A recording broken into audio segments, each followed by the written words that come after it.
but I would say get out and experience. Just surrender to it and allow yourself to be a part of it.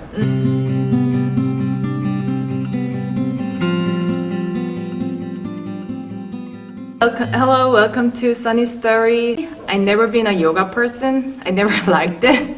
And my friends invite me over her Tammie's yoga class, and then once I started, I just love it. I don't know why. That's a Tammie magic. So I just want to hear her story, and I was just curious about her, so I invite her. So I hope you enjoy her story as well. Hello, Tammie. Hi, Sunny. How Thanks are for you? having me. Thank you so much. Thank you so much. I really want to hear your story, so that's why I invite you over here, and thank you so much for your time. Yes, so my first question is, if you can choose one word to describe yourself, what word would you choose? That would be Santosha. What does Santosha mean? Santosha is the second niyama in yoga. In yoga, we live by 8 limbs of yoga. Okay. The first limb is the yamas and niyamas. And it's a code of ethics to kind of live by, to find happiness, reach your happy state. The second niyama is Santosha, and it is an ever-present state of happiness. And you may ask, how would I find an ever-present state of happiness in this life? Well, it's by being content. And in this environment, the military environment, we are shifted, moved constantly.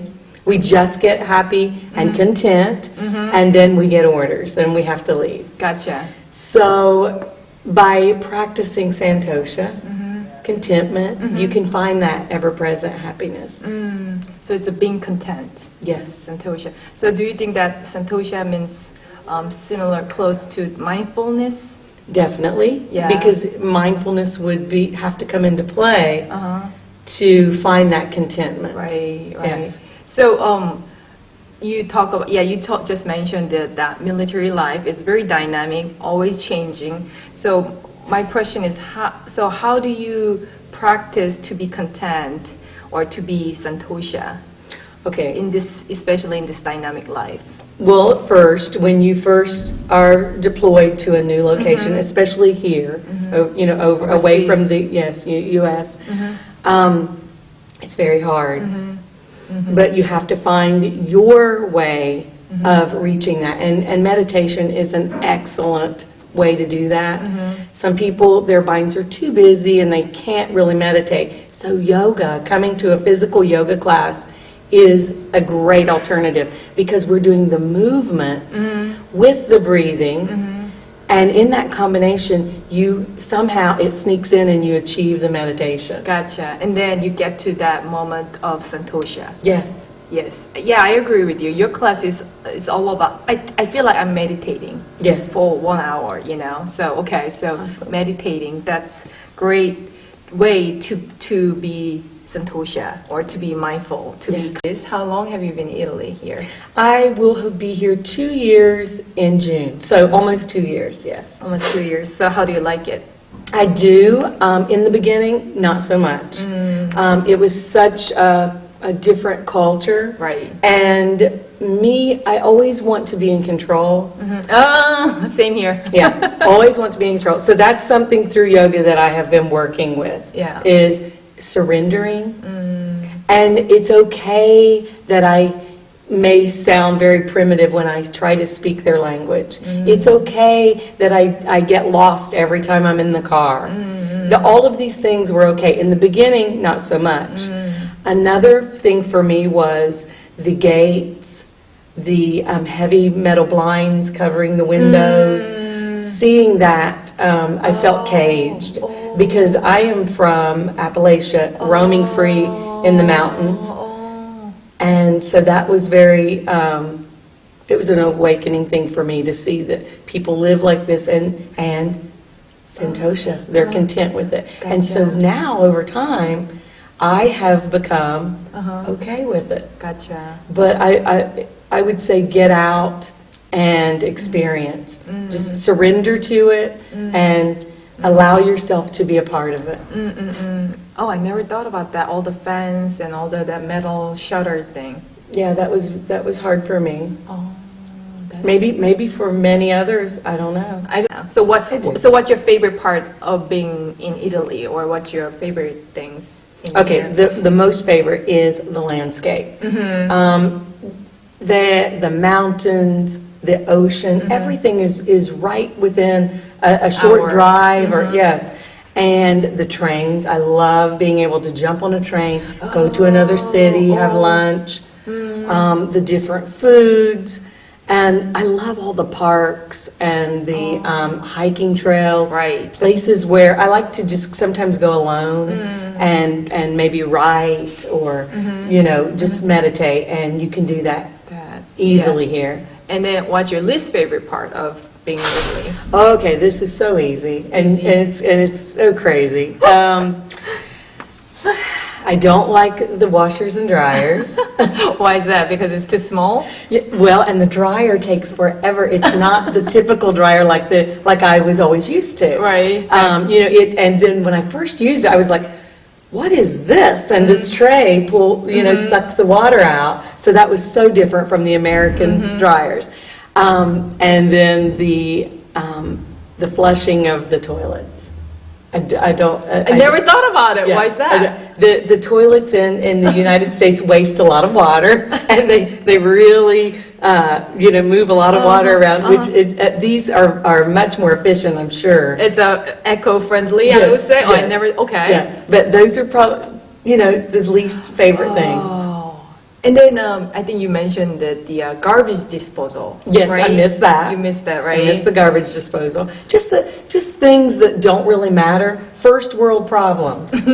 It's Wow. the payoff is to experience this culture and this environment.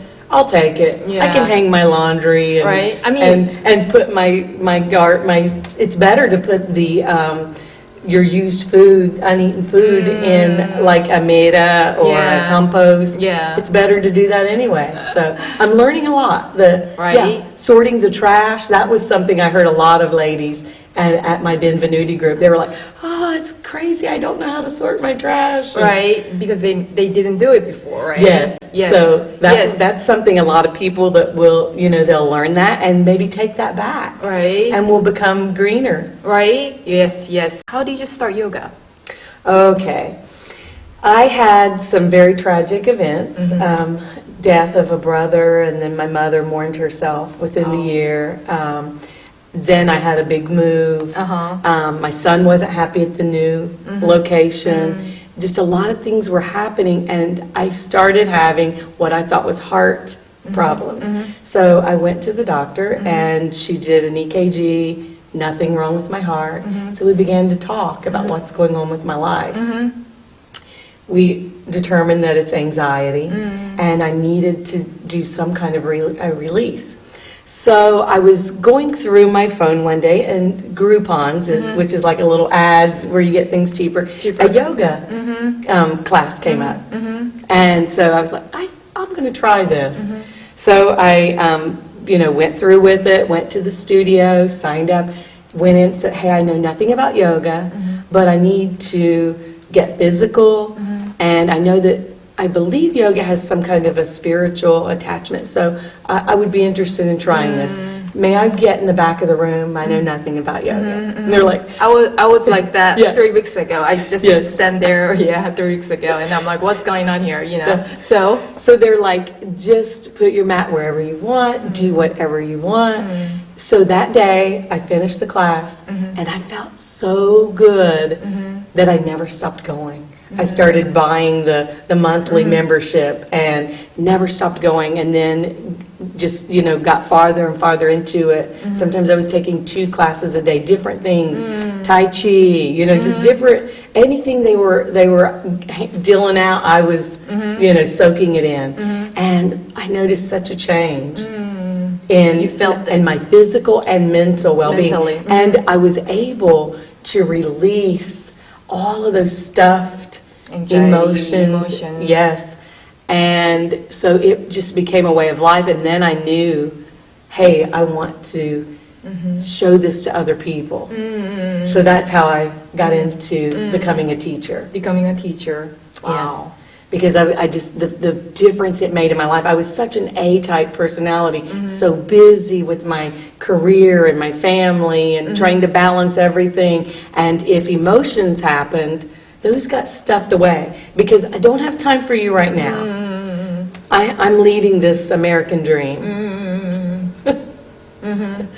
You know, and as wives and mothers, we do that so much. You don't even have to have a career out of the home, and you still can fall into the same scenario. And yoga is an excellent way to relieve those emotions, Yeah. stresses. So, do you have any good memory of your students here while you're teaching? Yes. What really touches me is knowing that I have helped them. I'm not doing it, they are doing it for themselves, but reaching their state of santosha, or they're realizing that they are worthy. When a lot of times people will say, hey, when I leave class, I keep crying.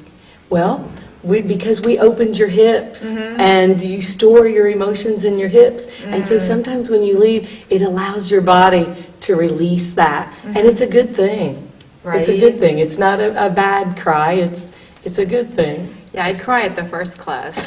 I thought I was the only one, but I talked with other people, and they said, oh, I cried too, Sunny. You're not the only one. So, and it's like you said, it's okay. It is. It's okay. Because that's what we're doing. But when we let those emotions come up and they come out in the form of tears or sometimes laughter, however they're released, they're released. Right. They're release. gone. The blood pressure can come down. Right. Whatever, the anxiety can move away. Yes. That's why I keep coming, because I love it. It's just, I feel so fresh after that yoga class. Okay, so last question, Tammie. So you've seen, you met military spouse every day, right? And then military spouse, it's a very tough job to be military spouse. It's fun, it's a fabulous, at the same time, don't get me wrong, it's a beautiful, however, it's tough. Being in a new place, being in overseas, and what do you think? What do they need to, I think you mentioned it, but how do they try to be santosha, to be happy and healthy mentally, physically, happy military spouse? Well, first of all, you're in a new location. And as I mentioned earlier, surrender to it. Don't try to control it with what you knew from the last deployment. You're here in a new place, new environment, new culture. Surrender to it. Just be there. And when your children, because also many people have children, and the children aren't adapting. Be strong. Help guide them. It's just surrender. And find a way to meditate. It doesn't have to be yoga, but some form of self-care. Self-care, right? Some form of self-care. I believe that's the key. And there is so much that's offered through the military at either a minimal cost or free.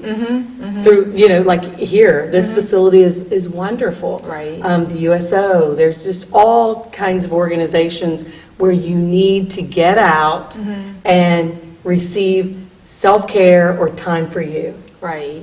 So to find your own way to have self-care for yourself, right? Yes.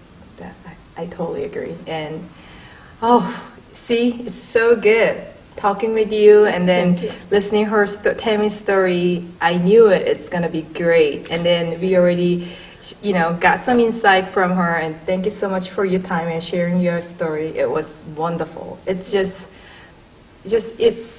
through talking with you, just make me think about myself, and how to be better mom and how to be better myself. Thank you so much, and I hope you enjoy our interview, and just don't forget, please remember to stay sunny. Thank you. Bye bye. Namaste. Namaste. But what I love about Tammie's class is that she allows you to be vulnerable in this setting, and vulnerable with her and with the other people in the class.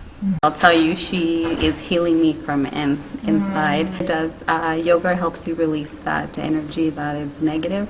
It lets you release it out and bring in all the good that you need of that moment of zen and peace. So yoga has been healthy, actually, for me in that setting, and I believe it would help a lot of spouses too.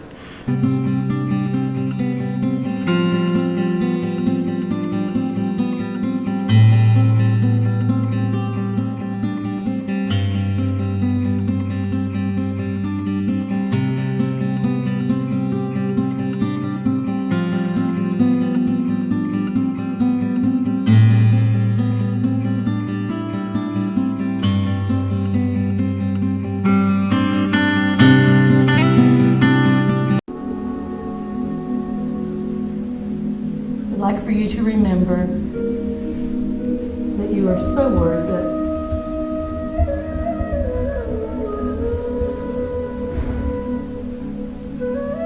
You are so worthy to receive all these things that you are breathing in with each breath.